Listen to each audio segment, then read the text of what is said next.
UFC 295, Prochazka versus Pereira, and it's a 13 fight card. It is headlined by Jiri Prochazka and Alex Pereira for the vacant light heavyweight title. It's also co-headlined by Sergei, Pavlovic and Aspinal for the interim heavyweight title. And it's in Madison Square Garden, New York.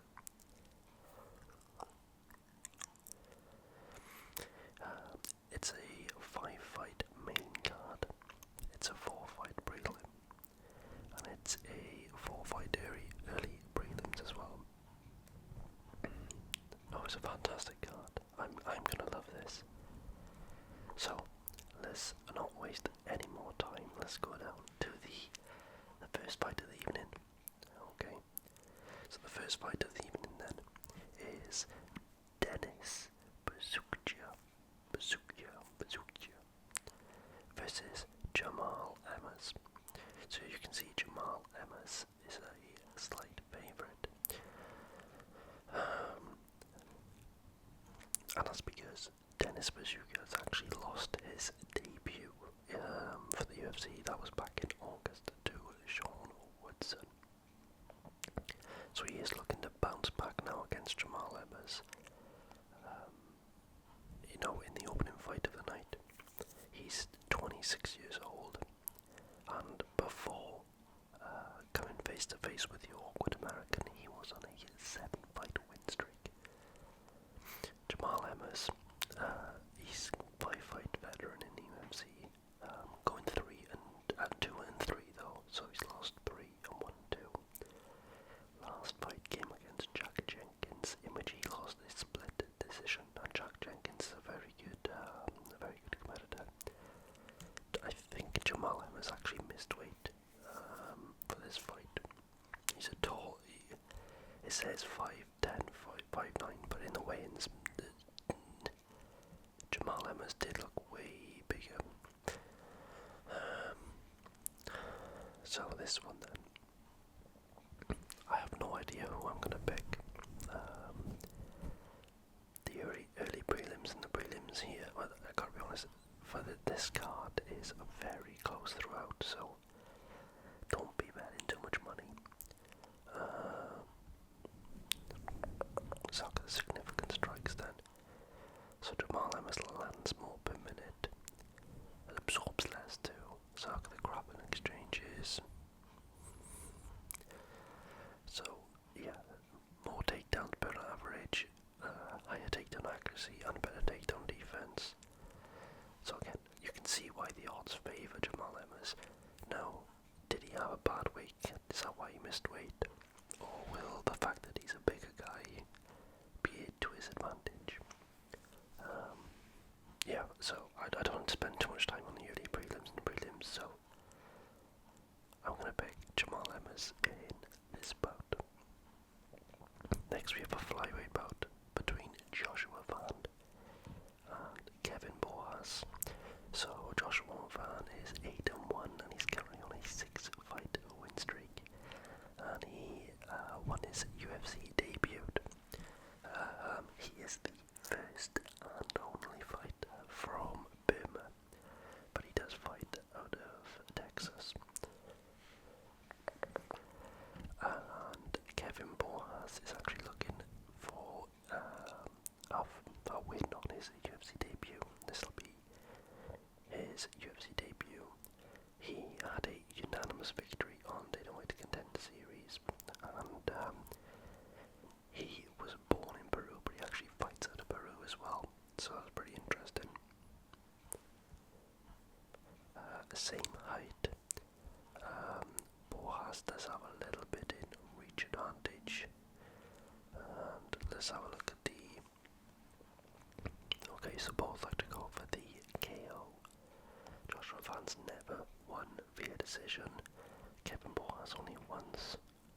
Significant strikes wise, Joshua Van does like to land lots per minute.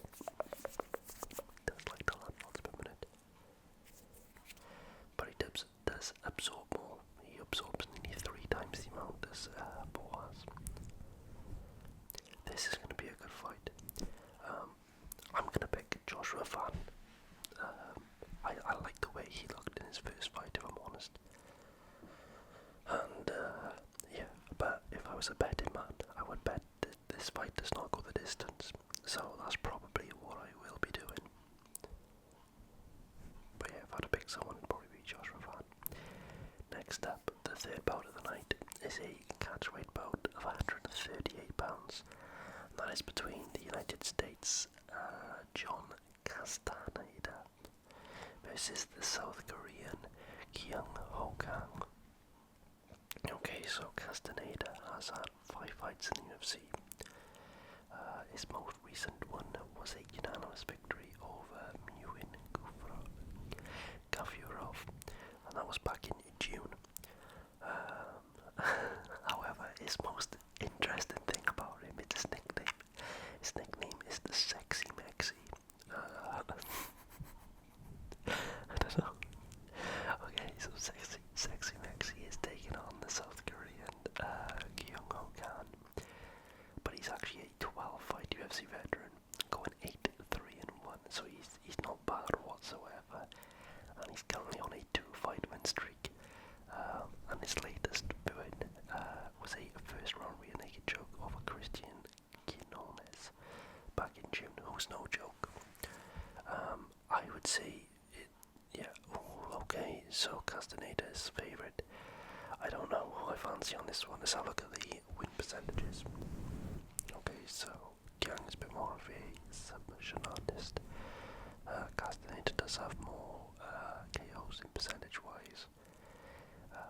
And that is backed up by the landed per minute. As you can see though, Kyung does win the absorb per minute. He absorbs a little less than Castaneda. So it might come down to the grappling then. Kyung does have more takedown averages for 15 minutes. Has better takedown accuracy, and they both have similar takedown defense. Do you know what? I know Castaneda might be the favourite, but I think I might go for the veteran here. I'm going to go for the veteran. Kyung Ho Kang for the veteran to get the win. Okay, we are flying through these, and now we're going to go into the early prelim main event. The early prelim main event. And it's Jared Flash Gordon versus Mark O. Matson. Okay. Jared Gordon, 13 fights in the UFC. And to be fair, Jared Gordon's fought some of the best lightweights on the planet. You know, just look at some of the names. You got Bobby Green, Grant Dawson, Paddy Pimblett, and also the ex-lightweight champion, Charles Oliveira. So, Jared Gordon's fought no slouches, you know. He's fought the who's who in the lightweight division, and he's been looking good the last year or two. The last year or two, he's been looking really good, much improved. Marco Matson then. So he's 5 fights in the UFC, going 4-1. As you can see, that one is his only loss, and that was his last fight, and that was against none other than Grant Dawson, who beat him via rear naked choke. Prior to that, he was on a 10-fight win streak. I don't know how that is. He'd probably on a 12-fight win streak, I would imagine. But okay. Marco Madsen actually competed in the 2016 Olympic Games, where he won a silver medal, so he came second. So that's where the nickname O comes from, because he's an Olympian. We have a United States vs Denmark. Jared Flash Gordon is a slight favourite.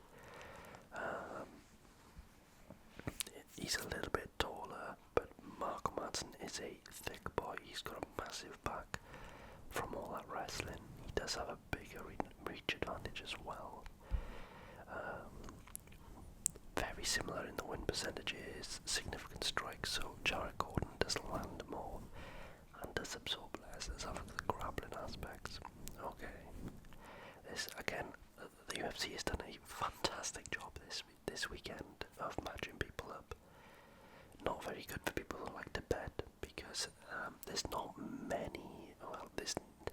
There never is any guarantees, but they are very, very close as you can get to guarantees in UFC. There's none on this card. I don't know any on this card. I can see ways to win from every single person on the card. So, is the Danish gonna bounce back and win, or is Jiri Gordon gonna continue his recent, hot streak? Oh my god. I think Jiri Gordon is in a good moment right now.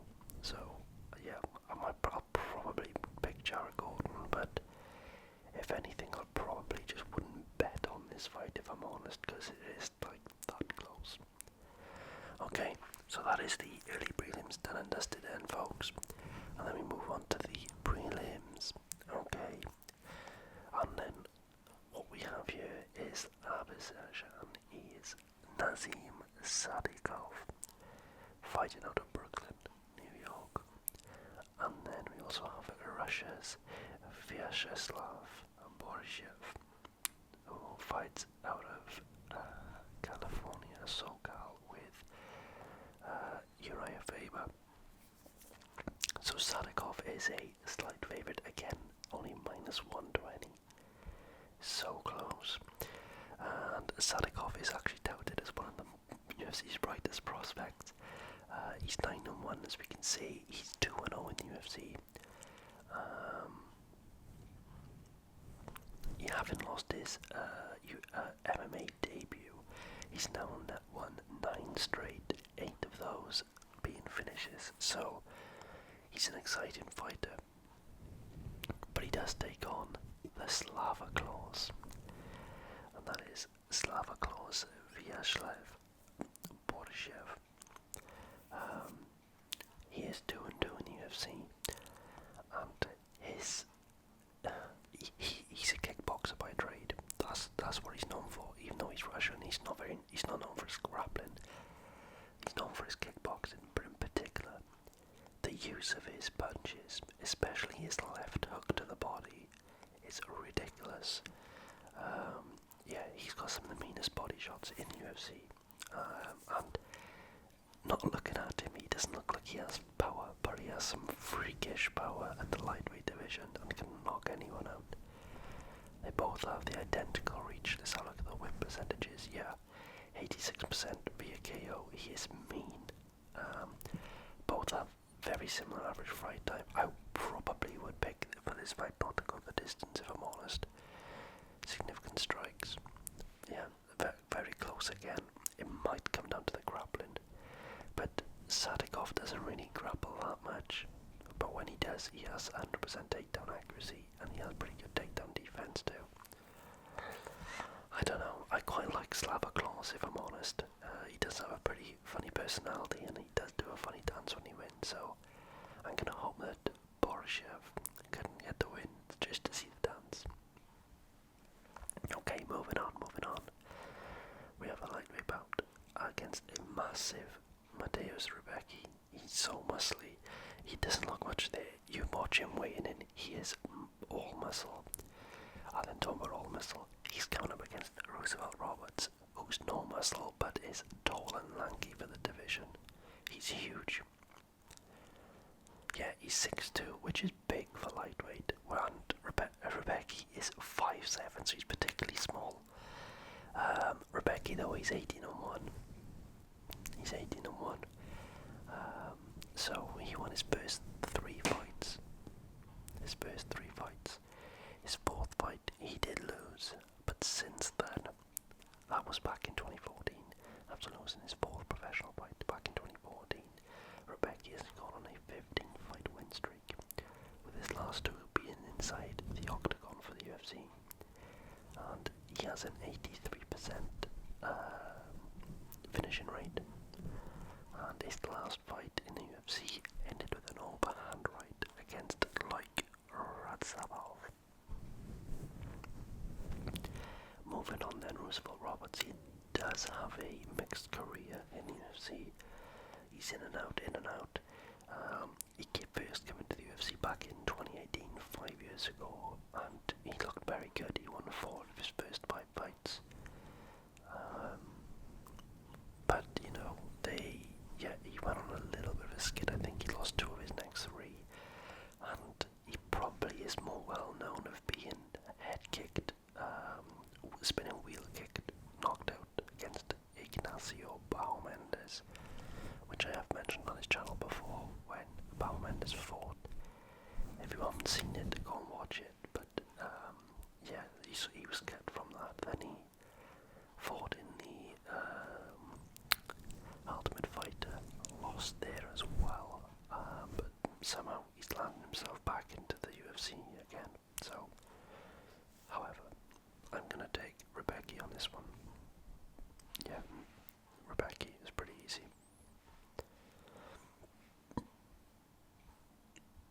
Next up, we have a strawweight bout between 10th ranked Tabatha Ricci, Baby Shark, and 13th ranked Lopes. Lopes is a slight favourite, okay. Tabatha Ricci, she's 9-1 and 4-1 in the UFC. She's on a 4-fight win streak and does have wins over the likes of Polyana Viana and also Junior Robertson, so, you know, credible names. Lopes Godinez, though, she's had 9 fights in the UFC. She's on a 3-fight win streak, and her most recent fight, she won a second round rear naked choke against Elise Reid. So both of these girls are on a very hot streak. One's on a 4-fight win streak, the other's on a 3-fight win streak. I like Baby Shark. Lopes Godinez, she looked like a woman on a mission in her last fight. She was incredible. But I think Tabatha Ricci, she has more potential to go further, in my opinion. So for that reason and that reason only, I'm going to pick Tabatha Ricci, Baby Shark, to get the dub. Okie dokie, okie dokie, okie dokie, okie dokie, okie dokie, okie dokie, okie dokie, okie dokie, okie dokie. So let's move on to the featured prelim bout. Okay, it's another flyweight fight, and it's 14th ranked Australian Steve Usyk versus newcomer Brazilian Alessandro Costa. Okay, so after losing only his second pro fight ever, Steve Usyk has gone on a 9-fight win streak, including a unanimous win over David Dvorak on his UFC debut. He stepped in on short notice on that fight, and he received global praise. Everyone was praising him for his performance on that day because he stepped in short notice on a tough guy, and he looked really, really good. So good, in fact, that the UFC have actually ranked him number 14th in the world. But now it's his turn to be the prey, and there's a new predator in town, and that's Alessandro Costa. He's 1-1 in the octagon. He lost his UFC debut against Amir Albazi, but he's, Amir Albazi has real high ceilings. But he bounced back nicely in his second fight and managed to beat Jimmy Flick, again, a very tough guy, very well-known fighter, and he beat him in the second round via ground and pound. So this is going to be a crazy fight. Yeah, Steve Usyk's known as a submission artist, but he is very tough and durable. So look at the significant strikes. Okay, so Costa does land more, and I'm so blessed, but it is marginal. Grappling wise though. Okay, so Steve Usyk has roughly 3 takedown averages per 15 minutes and has a 75% takedown accuracy. Costa, however, he has a very good takedown defense, so it might come down to that. I'm gonna bet on the Australian to get it done. I think the Australian gets it done.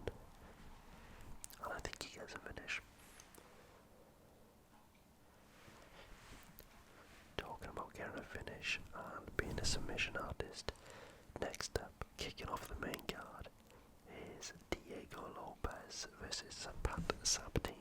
Both of these are very, very good grapplers. Pat Sabatini is a slight favourite. This is where we might see a little bit of value, because Diego Lopez, he beat Gavin Decker last time out in triangle via a triangle armbar in the first round. He only lost that was his second fight. His first fight he lost to Pavlov, which he actually won. He didn't win the fight, but he won the fight in the fact of everyone was talking about him in the fight, because he took that fight on like I think 2 days notice. And he nearly finished that guy. He nearly finished Pavlov and put him in real hot water.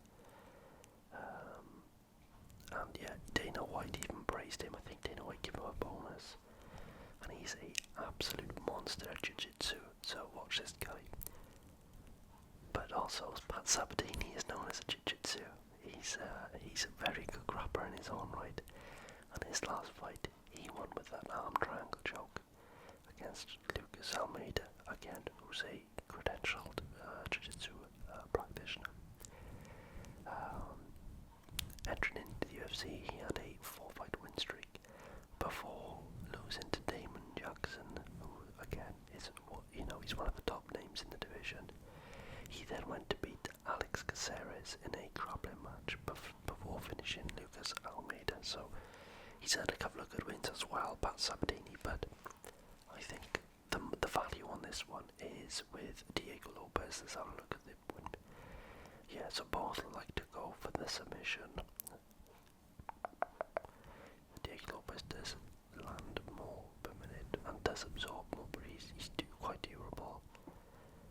We haven't seen Diego Lopez go for any takedown averages, but he's very, very good off his back.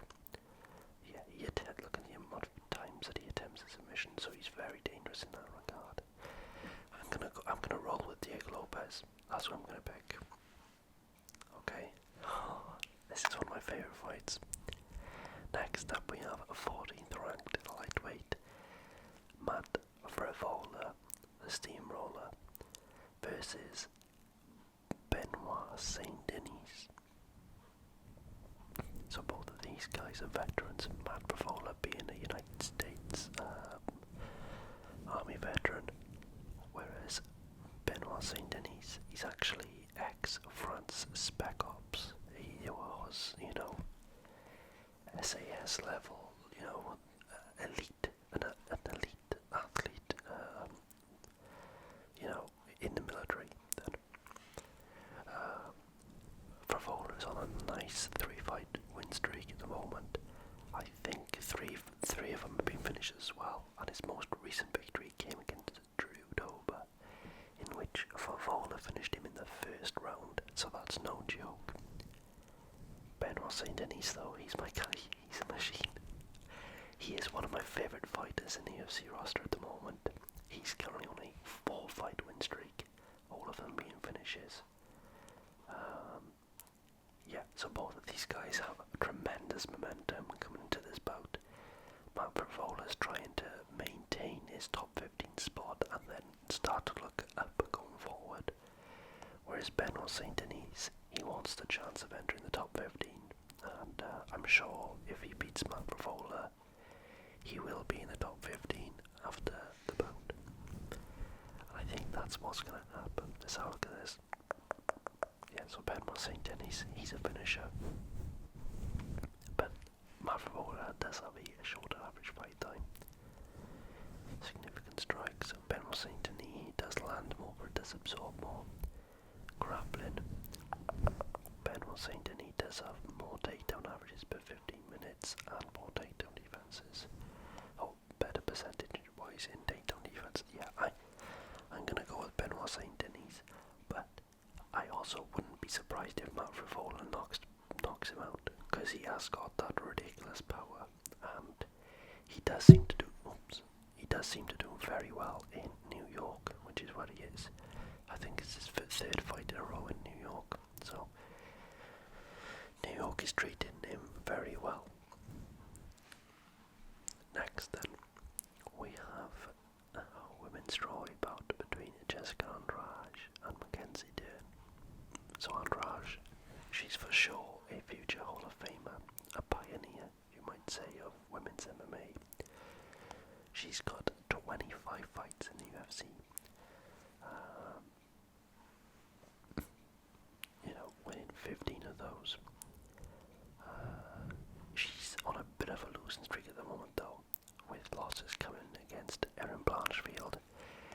Shonan, and most recently Tatiana Suarez. But she is only losing against the top of that division, of their respective divisions. And, she's still going to be a hard fight for any person trying to crack that title shot. And she's always only 1 or 2 fights away from being included in that. But up against Jessica Andr is Mackenzie Dern, who is one of my favourite UFC fighters. She is one of the more beloved female MMA athletes in the UFC, and she is a veteran in her own right. She is a black belt jiu-jitsu practitioner, and she has won 5 of her last 7 fights, most recently a unanimous win over Angela Hill. And if Mackenzie Dern can beat Andrade, there is a very good chance she will enter the top 5 for the UFC strawweight division and be within touching distance of the UFC belt, maybe one more win before fighting for the title. So that is something to be looking out for. Let's have a look at the win percentages. Yes, Mackenzie Dern, she does get more of her decisions via more of her wins via decision. Whereas Andrade, doesn't discriminate on how she wins, to be fair. She has got freakish power as well, man. Andrade, she has knocked some people out cold. She lands more per minute, does absorb a bit more as well, but Mackenzie Dern's not really known for significant strikes or, meaningful, impactful strikes. Grappling wise, Jessica Andrade does more takedowns, has better takedown accuracy and better takedown defense. But Mackenzie Dern is a wizard at jiu-jitsu, so the ground game is her domain. So Jessica Andrade probably is going to try and stay away from that aspect. But we'll see. I want Mackenzie Dern to win, so that is who I'm going to pick. But the odds are not out. I think it's going to be a close fight, but I think Mackenzie Dern is on a bit of a momentum increase right now, whereas Jessica Andrade may be starting to get on the decline. She's getting up there in age and experience. She's had a lot of fights, so yeah. So I think Mackenzie Dern can get that one done. Okay. Tommy Aspinal. Tommy Aspinal. Na na na na na na na na na. Tommy Aspinal. Tommy Aspinal. The co-main event of the evening is a heavyweight interim title bout between number 2 ranked Sergei Pavlovic from Russia and number 4 ranked Tom Aspinal from the United Kingdom.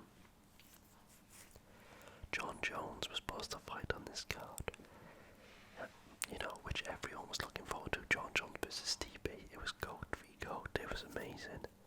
But John Jones suffered a torn pec, and so he's going to be out a while, and the UFC, they can't wait around. So a new heavyweight champion needs to be crowned, and that is only for the time being. So up steps Tommy Aspinal and Sergei Pavlovic in his, to be fair, to try and take that crown. Pavlovic, since losing to Alistair Overeem back in 2018, has won 6 fights in a row, all coming via first round TKO, which is a record. And a lot of people, including Laura Sanko, Daniel Cormier, reckon it's one of the best and most impressive runs in UFC history.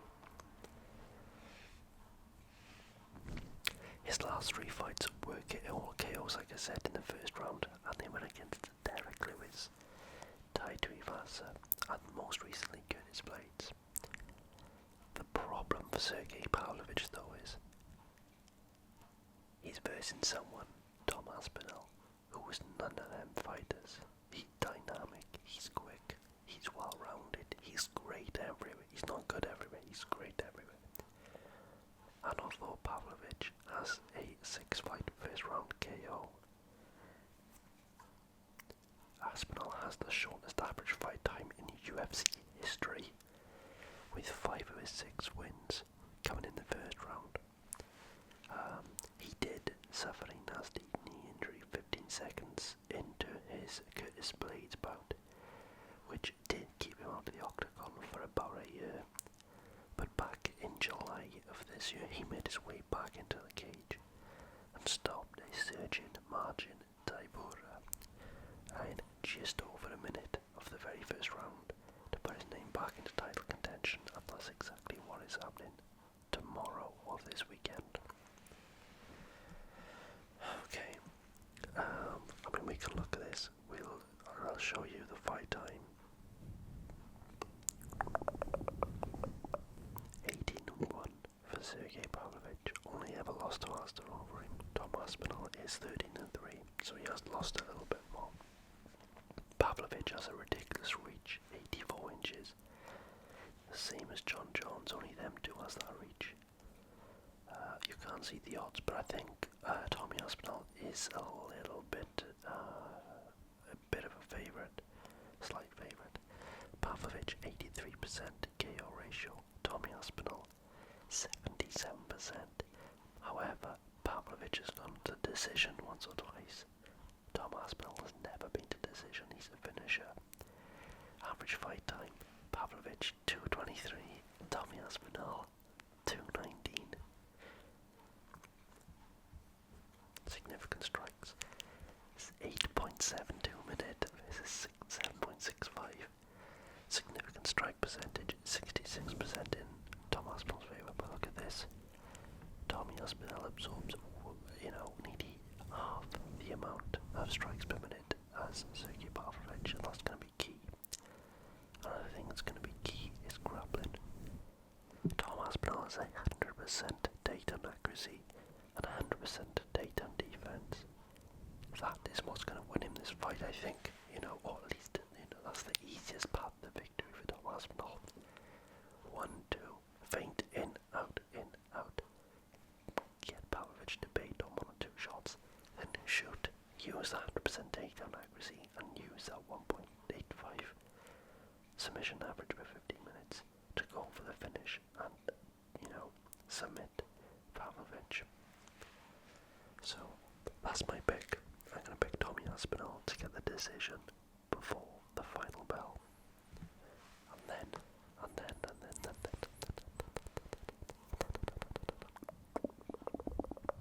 we go to the main event. Oh baby. The main event is the light heavyweight title bout between Jiri Prochazka and Alex Pereira.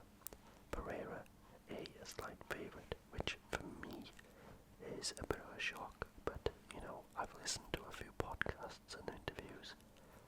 A lot of people are not shocked, a lot of people are picking Pereira.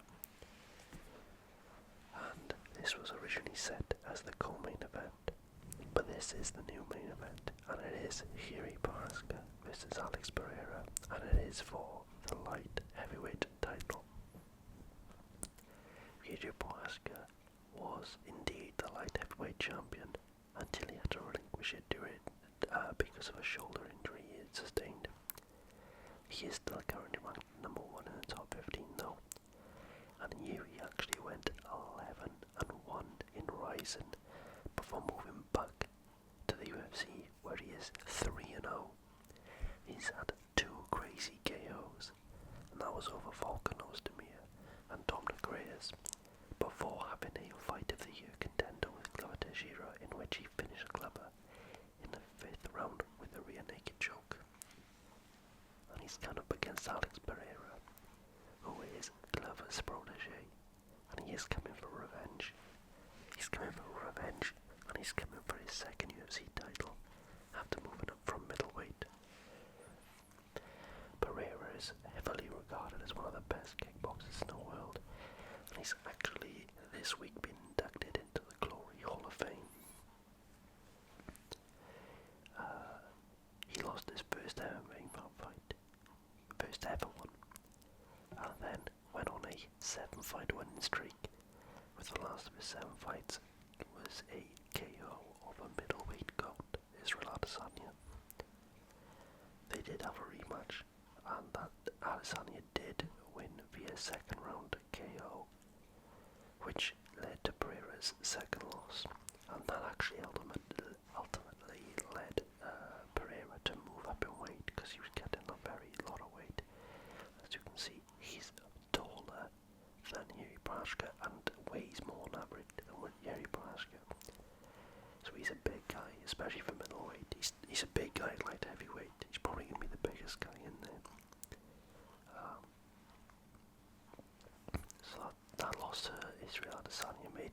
upperweight.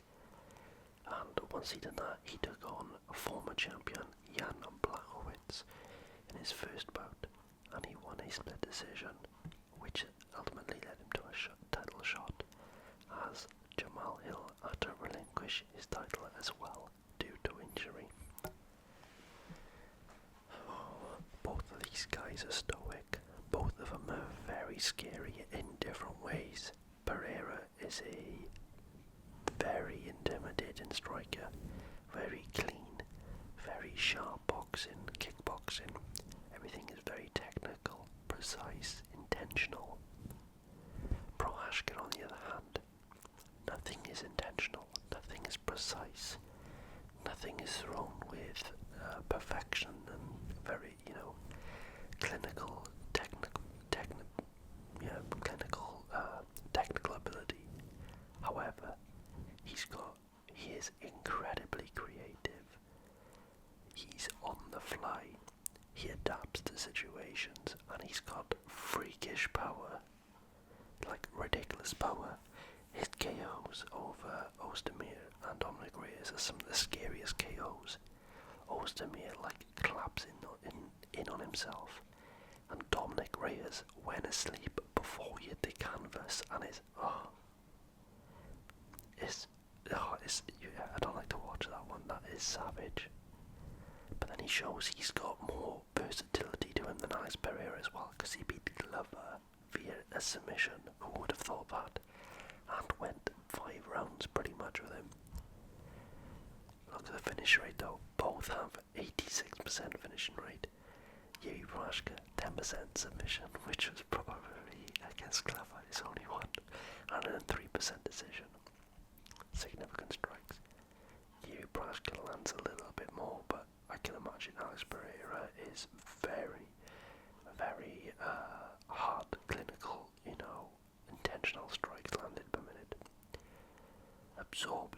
Jiri Prochazka does like to absorb as well strikes, which isn't going to be good for Alex Pereira because he has got ridiculous power. Grappling wise though, Jiri Prochazka has a little bit more in terms of takedowns per 15 minutes, which is, still not much what they have. But both Jiri and Alex have 100% takedown accuracy. And actually, Alex Pereira has a better takedown defense. So we will see. This is all up in the air. I would suspect that Jiri Prochazka has a better ground game than Alex Pereira, like grappling game, especially going with Glover Teixeira. But Alex Pereira is getting taught by Glover Teixeira, so they've got experienced in versing Jiri Prochazka. I like Alex Pereira, but I love Jiri Prochazka. I think he's amazing, so my pick is going to be Jiri Prochazka to, get what is already his, what is rightfully his title. And yeah, that is my picks for the fight. I'm so excited. I'm excited to be back on YouTube. I'm excited to post this video for you guys. I'm excited to engage with you all again.